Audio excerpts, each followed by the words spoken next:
நம்மள நெறைய பேர் வந்து இந்த ஸ்டாக்ஸோ, மியூச்சுவல் ஃபண்ட்ஸோ இதுக்கு வந்து ரொம்ப புதுசா தான் வந்திருக்கிறோம்.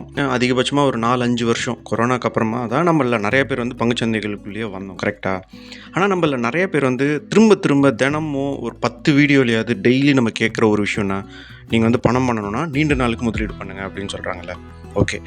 இந்த லாங் டெர்ம் இன்வெஸ்ட் பண்ற ஒரு நண்பர் வந்து என்னோட சமீபத்தில வந்து ரீச் அவுட் பண்ணாரு. அவரு வந்து ஒரு சில தரவுகள என்னோட பகிர்ந்துக்கிட்டாரு. அத தான் நீங்க வந்து இங்க பார்க்குறீங்க.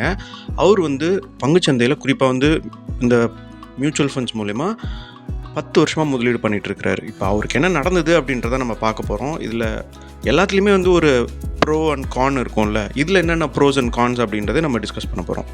சரி, இப்ப நண்பர் வந்து தேர்ந்தெடுத்த மியூச்சுவல் ஃபண்ட் என்ன அப்படின்னு பார்த்தீங்கன்னா, அவர் வந்து வரி சேமிக்கிறதுக்காக இருக்கக்கூடிய பிரத்யேகமா வந்து டாக்ஸ் சேவர் கேட்டகரியில ஒரு ஃபண்ட் இருக்கு.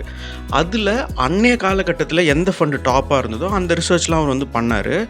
அப்படி ரிசர்ச் பண்ணிட்டு அவரு டபுள் டவுன் பண்ண அந்த ஃபண்ட் பேர் வந்து பார்த்தீங்கன்னா, ஆக்சிஸ் இஎல்எஸ்எஸ் டாக்ஸ் சேவர் ஃபண்ட். இதுதான் அவர் வந்து தேர்ந்தெடுத்தது. குறிப்பா எதுக்கு பண்ணாருன்னா, அந்த டாக்ஸ் மிச்சப்படுத்துறதுக்காக தான். எல்லாருக்கும் அந்த 80சி கேட்டகரியில இருக்கும் தெரியுமா? அதுல அவர் வந்து வருஷம் பண்ணிட்டு இருந்தாரு. ஸோ, இப்போ அன்னைய காலகட்டத்தில அது வந்து டாப் பெர்ஃபார்மிங் ஒரு ஃபண்டா இருந்துச்சு. இவர் வந்து ஆரம்பிச்ச காலகட்டம் பார்த்தீங்கன்னா, 2015ல அவர் வந்து முதல் எஸ்ஐபி வந்து ஆரம்பிக்கிறாரு. இது வந்து ஓரளவுக்கு டீசென்ட்டான ஒரு ரிட்டர்ன் குடுக்க தான் செஞ்சிருக்கு.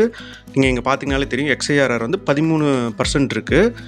ஆனா, இதில என்ன பெரிய டீல் அப்படின்னு பார்த்தீங்கன்னா, ஒரு இண்டெக்ஸ் ஃபண்ட்ல குடுக்குற ரிட்டர்ன் மாரி தானே இருக்கு அப்படின்னு நம்மளுக்கு நெறைய பேர் தோணலாம். நண்பரும் அதுதான் என்கிட்ட சொன்னாரு.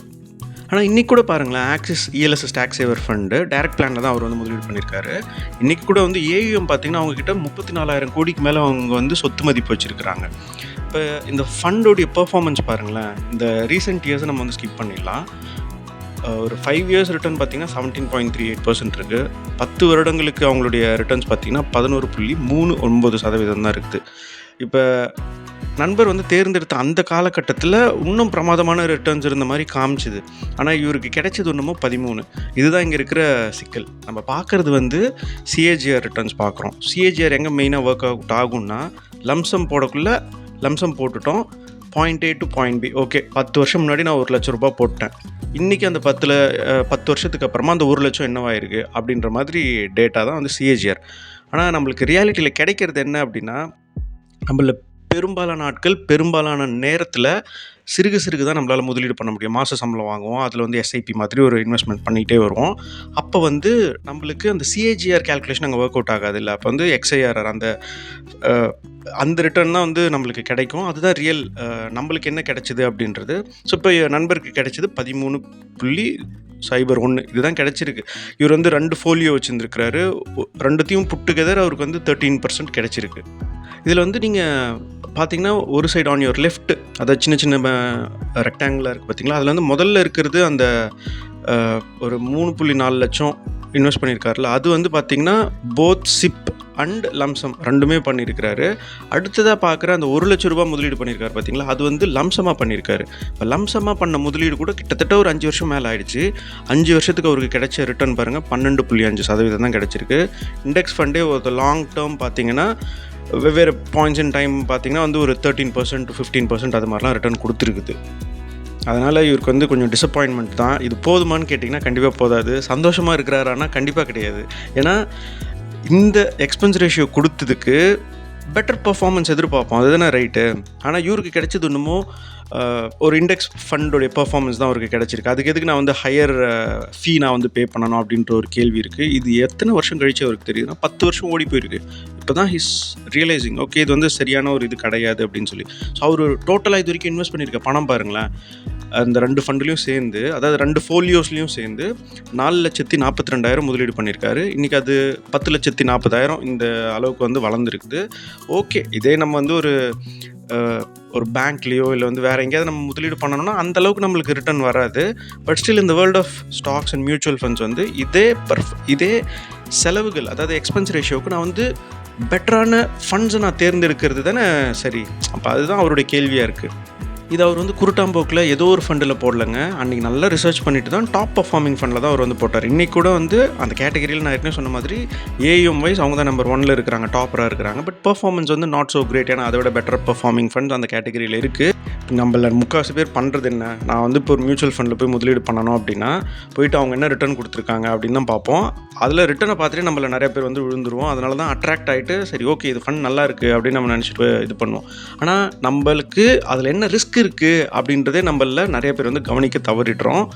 அதனால தான் நீங்கள் பார்த்தீங்கன்னா நிறைய பேர் வந்து தப்பான நேரங்களில் தப்பான ஃபண்டெல்லாம் தேர்ந்தெடுப்பாங்க. ஒரு எடுத்துக்காட்டுக்கு நீங்கள் மார்க்கெட் இப்படி இருக்குன்றதுனால நான் சொல்லலை.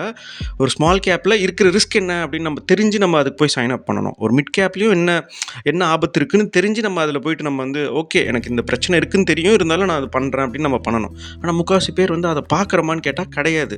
வெறும் we are all driven by அந்த ரிட்டர்ன்ஸ் தான். அப்படியே அந்த ரிட்டர்ன்ஸை பார்த்ததும் அது நம்ம கண்ணை மறைச்சிருது. நான் என்ன சொல்கிறேன்னா, நீங்கள் வந்து இதிலலாம் பண்ணக்கூடாது அப்படின்னு நான் சொல்ல. ஸ்மால் கேப் கண்டிப்பாக பண்ணலாம், மிட் கேப் பண்ணலாம். ஆனால் அது உங்களுக்கு தெரிஞ்சு நீங்கள் பண்ணுறீங்களா அப்படின்றதான் கேள்விங்க. ஸோ இப்போ பொதுவாக ஒரு மியூச்சுவல் ஃபண்டில் என்னென்ன ஆபத்துகள் இருக்குது, அதாவது ரிஸ்க்ஸ்லாம் வந்து என்ன இருக்குது அப்படின்னு பார்த்தீங்கன்னா, அதாவது நிறைய இருக்குது. இதில் வந்து குறிப்பாக நீங்கள் வந்து கவனிக்க வேண்டியது என்னென்னா, ஏதாவது ஒரு ஃபண்ட் வந்து இன்றைக்கி டாப்பராக இருக்கிற ஃபண்ட் வந்து இதே மாதிரியே நிரந்தரமாக இருந்துடும். நிரந்தர முதல்வர் போஸ்ட்லாம் நம்ம பார்க்கலாம். அப்படி கூட சிஎம்க்கு கூட ஒரு நிரந்தரமான ஒரு சிஎம்லாம் கிடையாது. அப்போ பெர்ஃபார்மன்ஸ்னு வரக்குள்ளே அதே மாதிரி தானே நம்பர் 1 அப்படின்ற ஒரு ஃபண்ட் வந்து எந்த காலத்துலேயும் இருக்கிறதுக்கான சாத்தியக்கூறுகளே கிடையாது. ஆனால் அவங்க வந்து கன்சிஸ்டன்ட் பர்ஃபார்மர்ஸாக இருக்கலாம். அப்போ வந்து நம்ம என்ன பார்க்கணுன்னா, இவங்க வந்து ஒரு மார்க்கெட் இறங்கக்கூடிய காலகட்டத்தில் இவங்க வந்து தாக்கு பிடிச்சி நிற்கிறாங்களா, பெரிய அளவுக்கு வீழ்ச்சியை சந்திக்காமல் இருக்கிறாங்களா, இது மாதிரியான ஃபேக்டர்ஸ் நம்ம வந்து தேடி பார்க்கலாம். வெவ்வேறு காலகட்டங்களில் சந்தைகள் எப்பப்பெல்லாம் பெரிய அளவுக்கு இறங்குச்சோ அப்போ அந்த ஃபண்டுடைய பெர்ஃபார்மன்ஸ் என்ன அப்படின்னு நம்ம எடுத்து வச்சு பார்த்தாலே தெரியும். அது இதே மாதிரி தான் அந்த காலகட்டத்தில் 10 வருஷம் முன்னாடி ரிலையன்ஸுடைய டேக்ஸ் சேவர் ஃபண்டு நல்ல பெர்ஃபார்மன்ஸ் கொடுத்துருந்தது. ஆனால் இன்றைக்கி வந்து டாப் 5ல் கூட ரிலையன்ஸ் கிடையாது. இப்போ ஒன்று மட்டும் நல்லா தெளிவாக இருக்குது. ரிட்டர்ன்ஸை பார்த்துட்டு போய்ட்டு நீங்கள் முடிவு எடுக்கக்கூடாது. ஏன்னா கன்சிஸ்டண்ட்டாக யார் பெர்ஃபார்ம் பண்ணுறாங்க அப்படின்னு வேணால் நம்ம பார்க்கலாம். அவங்க டாப் 2ல் இருக்காங்களா, டாப் 3ல் இருக்காங்களா, ஒரு வாட்டி வந்து டாப் 1ல் இருக்காங்களா, அது பெட்டர். இப்போ இந்த மாதிரியான ஒரு ஃபண்டு வந்து இப்போ என்ன நடந்துச்சு தெரியுமா, அதாவது ஆக்சிஸ் உடைய ஏஎம்சியில் வந்து கோவிட் காலகட்டத்தில் அவங்கள நிறைய பேருக்கு ஞாபகம் இருக்கும். அவங்க வந்து ஃப்ரண்ட் ரன்னிங் கேஸில் வந்து அடிபட்டாங்க. அவங்க பேர் வந்து எல்லா பக்கமும் இருந்தது. இவங்க வந்து இந்த மேனேஜர் வந்து இப்படி பண்ணியிருக்கிறாரு அப்படின்னு சொல்லிட்டு பெரிய அளவுக்கு வந்து பேசும் பொருளாச்சு அந்த காலகட்டத்தில். நிறையா மியூச்சுவல் ஃபண்ட்ஸ் கிட்டத்தட்ட எல்லாருமே பண்ணுறாங்கன்னு கூட சொல்லிடலாம் ஃப்ரண்ட் ரன்னிங். அது வந்து இல்லீகல், பட் ஸ்டில் எல்லாரும் பண்ணுறாங்க தான். ஆனால் ஆக்சிஸ் வந்து பெரிய அளவுக்கு செய்திகளில் பேசப்பட்டுச்சு. அது கூட ஒரு காரணமாக இருக்கலாம் இவங்களுடைய அண்டர் பர்ஃபார்மன்ஸ்க்காக. இப்போ நண்பர் வந்து என்ன முடிவு பண்ணியிருக்கிறாருன்னா, எனக்கு வந்து ரொம்ப ஒரு கம்மியான ரிட்டர்ன்ஸ் வந்த மாதிரி ஃபீல் ஆகுது, ஏன்னா இண்டெக்ஸை கம்பேர் பண்ணக்குள்ள. அதனால் நான் வந்து இந்த முதலீடுகளை வந்து இங்கேருந்து வேறு ஏதாவது ஒரு இடத்துக்கு மூவ் பண்ண போகிறேன் அப்படின்னு சொல்லிட்டாரு. நீங்கள் இந்த வீடியோ பற்றி என்ன நினைக்கிறீங்க அப்படின்றது உங்களுடைய கருத்துக்களை கமெண்ட்ஸில் பதிவிடுங்க. என்னோட பேசணும்னு விருப்பப்படுறவங்க meetkarthik@protonmail.com தாங்க இமெயில் பண்ணுங்கள். உங்களுடைய ஃபோன் நம்பரையும் சேர்த்து அனுப்புங்க. நான் வேறு ஒரு சுவாரஸ்யமான தகவலோட வேறு ஒரு நாள் உங்களை சந்திக்கிறேன். நான் உங்கள் கார்த்திக், இது ஸ்மார்ட் ஃபுல்லிஷ் சேனல். நன்றி, வணக்கம்.